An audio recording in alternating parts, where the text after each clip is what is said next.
Hello guys, டே 79 weight loss challenge எப்படி இருக்குன்னு பார்க்கலாம். டே 78 நான் வீடியோ எடுக்கல. ஸோ இன்னைக்கு எப்படி இருக்குன்னு பார்க்கலாம். அதுக்கு ஃபர்ஸ்ட் நான் வெயிட் லாஸ் ரெசிபி இன்னைக்கு என்ன பண்ணணும் இல்லையோன்னு பார்த்தா நான் கொரியன் ஸ்கின் கேர் பண்ணி பார்த்தேன். சூப்பராக ஒர்க் அவுட் ஆச்சு. கொஞ்சோண்டு சாப்பாடு, தயிர் இது ரெண்டும் மட்டும் மிக்சியில் அரைச்சி ஒரு 15 மினிட்ஸ் ஃபேஸில் அப்ளை பண்ணி பாருங்களேன். சூப்பரான ஒரு இன்ஸ்டன்ட் க்ளோ கிடைக்குது. ட்ரை பண்ணி பாருங்கள் கண்டிப்பாக.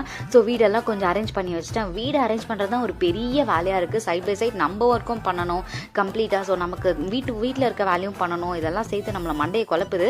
ஸோ இன்னைக்கு வந்து நான் ப்ரோட்டீன் பெருசாக நான் கான்சென்ட்ரேட் பண்ணல.